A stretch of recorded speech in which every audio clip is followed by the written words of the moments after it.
My fiance's family had a tradition of tearing apart new spouses, and they spent 45 minutes telling everything that is wrong with me. They all went silent when it was my turn to speak. My fiance's family had a tradition they called the welcome circle.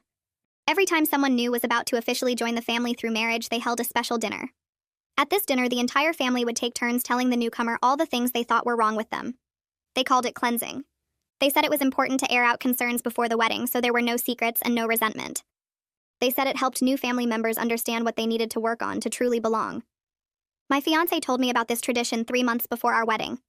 His name was Oliver, and we had been together for 3 years. He said the welcome circle was just something his family did, and it wasn't as bad as it sounded. He said everyone went through it and everyone survived. He said his mother went through it when she married his father. His aunts went through it. His brother's wife went through it. He said it would be over in an hour, and then I would officially be accepted. I asked him what happened at his brother's wife's welcome circle. He got quiet and said it was a little rough, but she handled it well. I asked what they said to her. He said they told her she was too loud and laughed too much and didn't know how to dress appropriately for formal occasions. He said they told her she came from a family without class, and she needed to learn how to carry herself better. He said they told her she wasn't smart enough for his brother, and she should read more books. I asked how she reacted. He said she cried a little, but then thanked everyone for their honesty and promised to do better. She's been married to his brother for 6 years now. She barely speaks at family gatherings anymore. I told Oliver I didn't want to do the welcome circle. He said it wasn't optional. He said if I refused, his family would think I had something to hide. He said they would never fully accept me and our marriage would always have tension. He said it was just one night and I should do it for us. I agreed because I loved him and I wanted his family to accept me. Looking back, I should have seen that as the first red flag. The welcome circle was held at his parents' house on a Saturday evening. There were 14 people there. His parents, his grandparents, his brother and sister-in-law, his 2 aunts, 2 uncles, and 4 cousins. They sat in a large circle in the living room with 2 empty chairs in the middle. One for me and one for Oliver. His mother explained the rules. Each family member would share their honest observations about me. I was not allowed to interrupt or defend myself. I was supposed to listen and reflect and thank each person for their honesty when they finished. At the end, I would be given a chance to respond and tell the family how I planned to address their concerns. Then they would vote on whether to officially welcome me. I sat in that chair and listened for 45 minutes. His mother went first. She said I was too independent and didn't seem to value family enough. She said I worked too much and would probably neglect her son. She said my cooking wasn't good enough and Oliver would miss her meals. She said I dressed too casually and needed to put more effort into my appearance. His father said I talked too much about my own opinions and didn't listen enough. He said I seemed to think I was smarter than everyone in the room, and that was off-putting. He said my career was fine but not impressive, and I would never be able to provide for Oliver the way he deserved. His grandmother said I was too skinny and needed to eat more. She said my family clearly didn't teach me how to take care of myself. She said I smiled too much and it seemed fake. His grandfather said I didn't seem like the type to raise children properly. He said I seemed selfish and career-focused and probably wouldn't want to stay home with babies. His aunt said I was too quiet at family dinners and didn't make enough effort to get to know everyone. Then they said I was too loud when I did talk and interrupted people. His uncles said I didn't seem to respect Oliver's family history and traditions enough. They said I asked too many questions and should just accept how things were done. His cousins said I was boring and didn't have good enough stories. They said my hobbies were uninteresting and I probably wouldn't fit in at family vacations. His brother said I wasn't as pretty as the other women Oliver had dated, and he was surprised Oliver settled for me. His sister-in-law just stared at the floor and said nothing. I understood why she stayed quiet now. When everyone finished speaking, his mother smiled at me and asked how I planned to address all of their concerns. I looked around the room at these 14 people who had just spent 45 minutes tearing me apart. I looked at Oliver sitting next to me. He hadn't said a word to defend me. He just nodded along like everything they said was reasonable. I smiled back at his mother. Then I addressed each person one by one. I turned to his mother first and kept my voice steady. I told her I cook just fine and work hard because I value my career and I dress for my own comfort and not for her approval. Her mouth opened a little, but nothing came out. I shifted to his father and said my opinions are informed and valuable, and my career is exactly as impressive as it needs to be, and I will never apologize for being educated. His face went red, but he didn't interrupt me. I looked at his grandmother and said, I eat enough and my family taught me to take care of myself just fine, and my smile is genuine when I'm actually happy. She clutched her purse tighter. I told his grandfather I would be an excellent mother if I chose to have children and my career doesn't make me selfish. I addressed the aunts and said I'm exactly as quiet or loud as the situation calls for, and I don't need their approval on how I communicate. The uncles got my attention next, and I told them I respect traditions that deserve respect, and asking questions is how intelligent people learn. I looked at the cousins and said my hobbies interest me, and that's all that matters, and I don't need to perform for their entertainment. Then I turned to his brother and said, I'm exactly pretty enough, and Oliver didn't settle for anything. The whole time, Oliver sat frozen next to me with his hands gripped together and his face pale. He didn't say one word to defend me or support me or tell his family they were wrong. He just sat there nodding slightly like he agreed with everything they had said about me. I stood up and the chair scraped against the floor. I looked around at all 14 of them sitting in their circle and I told them I won't be joining this family. I said I refused to marry into a tradition built on tearing people down and making them feel small. His mother started to speak, but I kept going. I told Oliver that any man who would sit silently while his family attacks his partner for 45 minutes isn't someone I can trust with my future. I said I deserve someone who will defend me and stand up for me and protect me from people who want to hurt me. The room went completely silent and everyone stared at me like I had just spoken a different language. I walked toward the door and grabbed my purse from the side table. Nobody moved or said anything, and I could feel all their eyes on my back as I left. I made it to my car before Oliver came running out of the house. He grabbed my arm and spun me around and immediately started talking about how I was overreacting. He said I was embarrassing him in front of his whole family and making a scene over nothing. He claimed the circle was just honesty, and everyone goes through it, and his brother's wife survived just fine.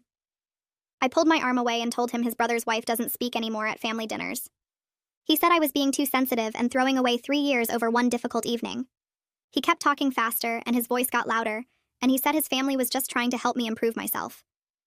I opened my car door and told him that watching him nod along to every insult told me everything I needed to know about who he really is. He reached for the door, but I got in and locked it and started the engine. He was still talking and gesturing as I backed out of the driveway, and his mouth was moving, but I couldn't hear the words anymore. The drive back to my apartment took 20 minutes, and my hands shook on the steering wheel the whole time. I kept replaying the last hour in my head, and seeing Oliver's face as his family destroyed me piece by piece. When I got inside, I made it to the bathroom before my legs gave out. I sat on the cold tile floor and started crying so hard I couldn't breathe right. My whole body shook and tears ran down my face and I couldn't stop. But even through the tears, I felt this weird sense of relief washing over me. It felt like I had just dodged something terrible. I looked down at my engagement ring and the diamond caught the light. I realized I had been making excuses for Oliver's family dynamics for months. There were so many small red flags I ignored because I wanted to believe everything would be okay. His mother's comments about my clothes, his father's dismissive attitude toward my job, the way Oliver always took their side in small disagreements. I twisted the ring on my finger and knew I couldn't wear it anymore. My phone started buzzing in my purse around 10 that night. Oliver was calling and I let it go to voicemail. He called again 5 minutes later and again after that. By midnight, he had called 17 times. The next morning, I woke up to 32 text messages. Some of them were apologies saying he was sorry and he should have defended me. Others were accusations saying I humiliated him and ruined everything. His mother left a voicemail around noon saying I owed the family an apology for my disrespectful outburst. She said they opened their home to me and tried to help me, and I threw it back in their faces. His father sent 3 emails about how I hurt Oliver deeply and damaged the family's trust. The messages kept coming for 3 days straight. Oliver alternated between begging me to come back and telling me I was being ridiculous. His mother sent texts about how I clearly didn't understand the importance of family. I blocked most of their numbers, but I saved every message and voicemail and email. Some instinct told me I might need evidence of their behavior later. On day 4, I got a text from a number I didn't recognize. It said she was the sister-in-law and asked if we could meet for coffee. I almost didn't respond, but something made me say yes. We met at a small place near my apartment and sat in a corner booth away from other people. She looked different from she did at the circle. Her eyes were brighter and she sat up straighter. She told me she had been waiting 6 years for someone to walk out of that room. She said watching me stand up for myself gave her actual chills. Then she started describing who she used to be before the circle. She was loud and funny and confident and always had an opinion about everything. She said Oliver's family spent an hour telling her everything that was wrong with her personality. After the wedding, she started trying to become invisible. She stopped laughing too loud and stopped sharing her thoughts and stopped wearing clothes that stood out. She said she thought if she could just be perfect enough, they would finally accept her. But they never did, and now she barely recognizes herself anymore. Her hands shook a little as she talked, and I realized she was terrified someone would see us together. The practical reality of everything hit me hard the next week. I started calling wedding vendors to cancel, and every single one had a no-refund policy. The venue kept $5,000. The caterer kept $3,000. The photographer kept $1,500. I lost almost $10,000 in deposits, and there was nothing I could do about it. My landlord told me I couldn't break the lease I shared with Oliver without paying a huge penalty. I was stuck paying half the rent on an apartment I couldn't afford alone, while also trying to find a new place to live. My savings account was draining fast, and I had moments of panic at 2 in the morning wondering if I made a huge mistake. Maybe I overreacted. Maybe one bad evening wasn't worth losing everything. But then I would remember Oliver's face as his family tore me apart, and my resolve would get hard again. I started looking at tiny studio apartments I could barely afford and realized I was about to lose my financial stability over this. Oliver's mother showed up at my workplace on a Tuesday afternoon. I was walking to my car after a long shift, and she was just standing there waiting by my driver's side door. She said we needed to talk, and I clearly didn't understand how important family is. I told her to leave, but she kept talking. She said every marriage requires sacrifice and compromise, and I was being selfish and immature. She said Oliver was willing to forgive me if I would just apologize to everyone and promise to do better. Her voice had this sweet tone that made my skin crawl. I looked her right in the eyes and told her that her tradition is abuse disguised as honesty. I said I will never apologize for having self-respect, and she needs to leave me alone. She looked shocked, like nobody had ever talked to her that way before. She opened her mouth to say something else, but I got in my car and locked the doors. She stood there in the parking lot watching me drive away. I finally told my parents everything that weekend. I drove to their house and sat at their kitchen table and told them about the circle and Oliver's silence and his family's harassment. I told them details I had been hiding for months about how his mother criticized everything I did and how his father dismissed my career constantly. My dad got quiet in that dangerous way where his jaw clenches and his eyes go hard. He said no daughter of his will ever be treated like that, and if Oliver contacts me again, he'll handle it personally. My mom started crying and immediately offered me their guest room and help with moving costs. She said I could stay as long as I needed and they would help me get back on my feet. Having their support after experiencing Oliver's conditional love made something click in my brain. I realized how twisted his family's version of relationships really was. Love wasn't supposed to come with a list of requirements and constant criticism. It was supposed to be unconditional and supportive and safe. 3 weeks after I walked out, Oliver showed up at my apartment with flowers and a prepared speech. I opened the door, and he started talking immediately about how he had been thinking about everything I said. He claimed he talked to his family and they were willing to start over with me. He said we could skip certain traditions and build our own path forward. The flowers were expensive, and he was wearing the shirt I always said I liked. For just a moment, I felt tempted by the familiarity of it all. 3 years is a long time to invest in someone. We had inside jokes and shared memories and a whole life planned together. But then I asked him one question. I asked if he told his family their circle was wrong. He hesitated for maybe 3 seconds, but it was enough. His eyes shifted away from mine, and he started talking about how it's complicated, and they meant well. I handed him back the flowers and told him nothing has actually changed. He tried to argue, but I closed the door while he was still talking. I heard him stand outside for a few minutes before finally leaving. The next morning, I woke up to an email notification on my phone. The sender was an address I didn't recognize, but the subject line said it was from the sister-in-law. I sat up in bed and opened it. The message was long and took me several minutes to read through. She started by apologizing for not speaking up during the welcome circle. She said watching me walk out gave her courage to finally tell someone the truth about Oliver's family. Then she told me something Oliver never mentioned. His brother was married before. The first wife went through the welcome circle just like she did. Just like I was supposed to. That first wife stayed and married into the family 8 years ago. The sister-in-law described how Oliver's mother criticized everything the first wife did. Her cooking was wrong. Her cleaning wasn't good enough. Her career choices were selfish. Her family wasn't good enough. For 2 years, the entire family picked apart every decision she made. They told her she was gaining weight. They said she dressed poorly. They questioned her intelligence constantly. The first wife started having panic attacks. She stopped seeing her friends because Oliver's family said they were bad influences. She quit her job because Oliver's mother convinced her she needed to focus on being a better wife. After 2 years, she finally left. She moved back to her home state, and Oliver's family told everyone she had mental problems. They said she was unstable and couldn't handle being part of a real family. The sister-in-law said she never knew about the first wife until after her own wedding. Oliver's brother casually mentioned it one day like it was no big deal. She realized then that the pattern would repeat with her. And it did. For 6 years, she's been trying to become whatever they want her to be. She said my walking out made her see that she's been slowly disappearing. She thanked me for showing her that leaving was possible. I sat there staring at my phone feeling sick. Oliver never told me his brother was married before. He never mentioned that another woman went through this exact same thing and it destroyed her. He knew what his family did to people and he still brought me to that circle. He knew and he said nothing. I got to work an hour late that morning because I couldn't stop thinking about the email. My boss noticed I seemed distracted during our team meeting. I tried to focus, but my mind kept going back to that first wife and wondering where she was now. Around lunchtime, I realized I had completely forgotten about a client presentation that was due that afternoon. The deadline had been on my calendar for 3 weeks. I always hit my deadlines. Always. But I had been so consumed with the breakup and the apartment search and Oliver's constant messages that I let it slip. I rushed to pull together something, but it wasn't my best work. My boss called me into her office after I submitted it. She closed the door and asked if everything was okay. I told her I was going through a difficult breakup and I was sorry for missing the deadline. She said the work I submitted wasn't up to my usual standards. She said she understood personal problems happen, but I needed to make sure they didn't affect my professional reputation. She was kind about it, but I could see the concern in her face. This job was my career. I had worked so hard to get here and build my reputation. Now I was letting my personal mess destroy everything I had built professionally. I spent that night lying awake wondering if I had made a huge mistake. Maybe I should have just gone through with the wedding. Maybe I should have tried harder to make it work. I had lost my relationship. I was about to lose my apartment. Now I might lose my career too. Standing up for myself was supposed to feel empowering, but instead I just felt terrified that I was throwing away my entire life. 2 days later, my best friend Elena called me sounding angry. She asked if I knew Oliver's brother. I said I had met him a few times at family dinners. She told me he had sent her a long message on social media. She read parts of it to me over the phone. He said he was worried about me. He said I seemed unstable and emotional lately. He suggested that my reaction to the welcome circle was extreme and concerning. He said maybe I needed professional help to deal with my issues.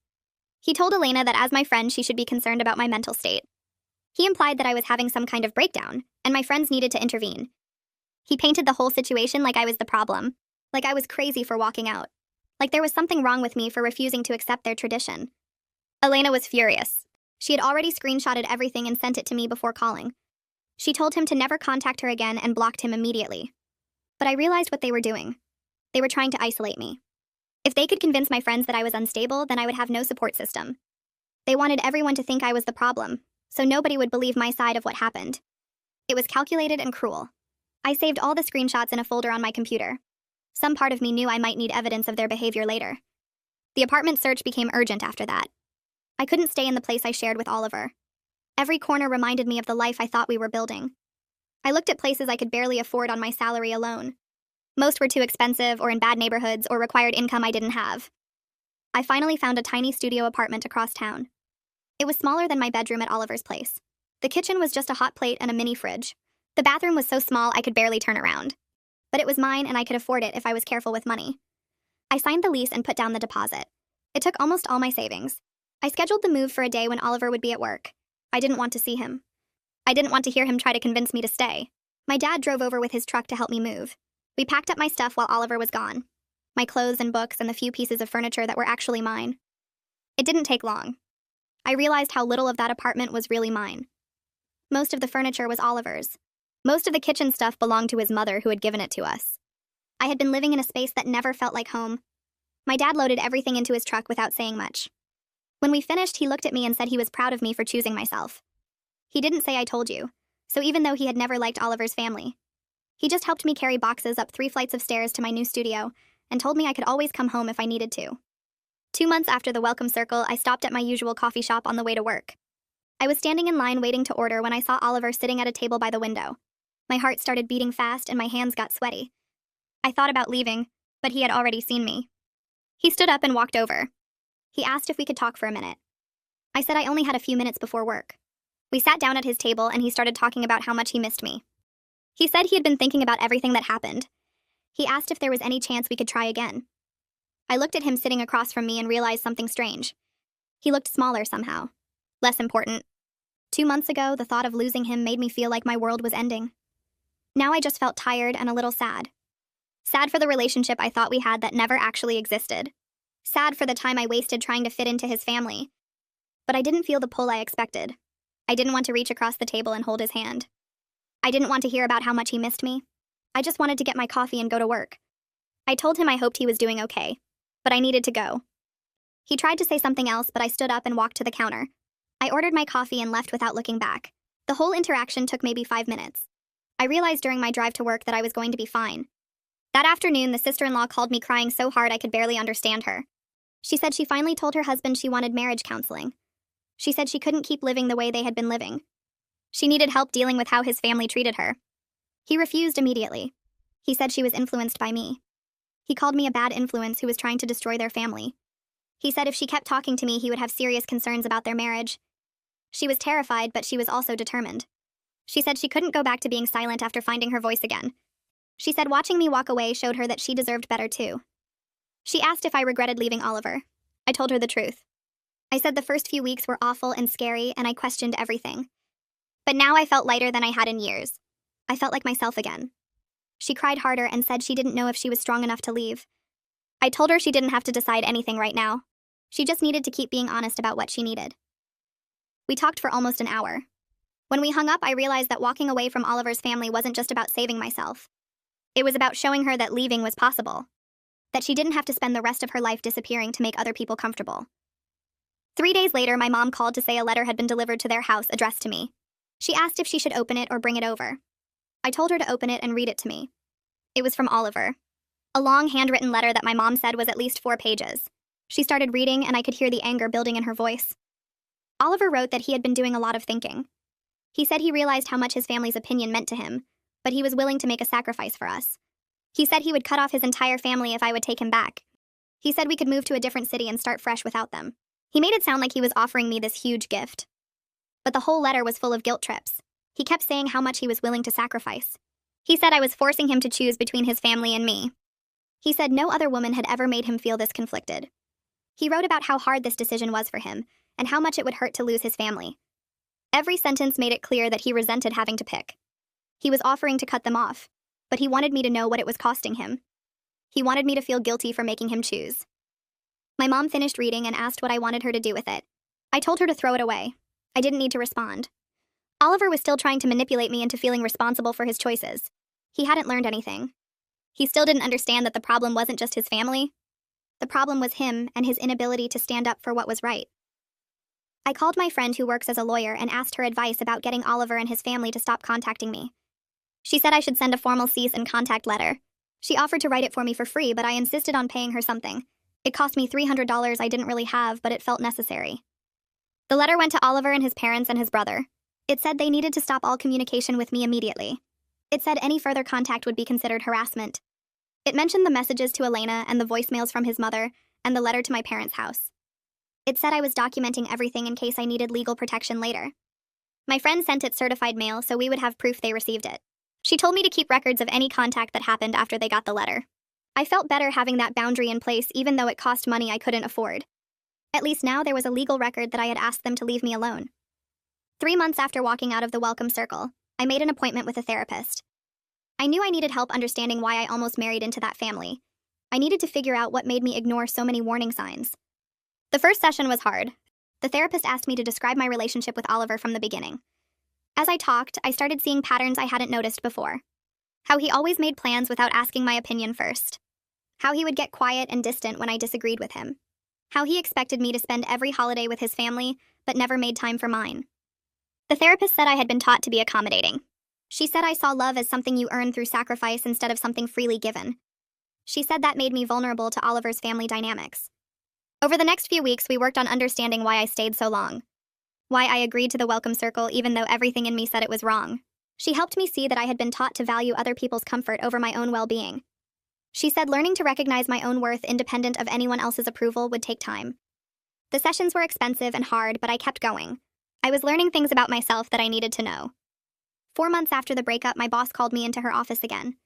I felt my stomach drop, thinking I was about to get fired for that missed deadline. Instead, she told me I was getting a promotion. She said I had successfully completed a major project, and my work over the past few months showed real resilience and focus. The promotion came with a raise. It wasn't huge, but it was enough to make my studio apartment affordable without help from my parents. She said she had been impressed by how I handled the difficult period after my breakup. She said I had proven I could separate my personal life from my professional responsibilities. I walked out of her office feeling genuinely proud of myself for the first time since everything fell apart. I had survived the worst few months of my life and come out stronger. I was building a life that was completely mine. A life based on my own values and choices instead of trying to fit into someone else's expectations. That night, I sat in my tiny studio apartment eating takeout and watching my favorite show that Oliver always complained about. I looked around at the space I had decorated exactly how I wanted. I thought about my job and my friends and my family who supported me unconditionally. I realized I was actually happy. Not the anxious happiness I felt with Oliver, where I was always worried about doing something wrong. Real happiness that came from being completely myself without apology. I found out through a mutual friend who ran into Oliver's mother at the grocery store. She mentioned it casually, like she was sharing gossip about the weather. Oliver's parents were telling everyone who would listen that I had some kind of breakdown and canceled the wedding for no real reason. They were saying I got cold feet and panicked, that I overreacted to normal family bonding. My friend asked if I wanted her to set the record straight, and I almost said yes. Part of me wanted to defend myself, to make sure everyone knew what really happened in that living room. But then I realized something that felt like freedom. Their opinion didn't actually matter anymore. The people who really knew me understood the truth without me having to explain it. Everyone else wasn't my problem or my concern. I had spent 3 years trying to make Oliver's family like me, and now I was finally done caring what they thought. 2 weeks later, I was eating lunch in the break room at work when a coworker sat down across from me. She was engaged and planning her wedding for next spring. She started talking about her future in-laws and mentioned they had some interesting traditions for welcoming new family members. The way she said it made my stomach drop. I asked her what kind of traditions, trying to keep my voice casual. She described something that sounded way too familiar. A special dinner where the family would share honest feedback to help her become a better wife. She laughed nervously and said it sounded weird, but her fiancé promised it was just their way of showing they cared. I put down my sandwich and looked at her directly. I told her I had been in a similar situation and it didn't end well. Over the next hour, I shared a carefully edited version of the welcome circle, watching her face change as she recognized the warning signs in her own relationship. She went quiet for a long time after I finished talking. Then she asked me how I knew it was time to leave. I told her the truth. When the person who claims to love you sits silently while others tear you apart, that tells you everything you need to know. 2 weeks after that conversation, she stopped by my desk to thank me. She said she had been thinking about everything I told her and decided to reconsider the relationship. She said she talked to her fiancé about changing the tradition, and he refused, said she was influenced by negative people. She realized if he couldn't stand up for her before the wedding, he never would after. I felt terrible that she was going through pain, but also relieved that maybe my awful experience helped someone else avoid the same mistake. 4 months after I walked out of that living room, I was sitting in my studio apartment on a Friday night. I had ordered Chinese takeout and was watching a crime documentary that Oliver always complained was too depressing. My apartment was small, but I had decorated it exactly how I wanted, with bright colors and plants and artwork that made me happy. I was wearing sweatpants and an old college shirt with no makeup on. I realized as I sat there eating noodles straight from the container that I was genuinely happy. Not the anxious kind of happy I felt with Oliver, where I was always monitoring my behavior and managing his moods. This was different. This happiness came from being completely myself without worrying about meeting impossible standards or fixing things that were wrong with me. I didn't have to cook fancy meals or dress up or pretend to enjoy his family's company. I could just exist as myself, and that was enough.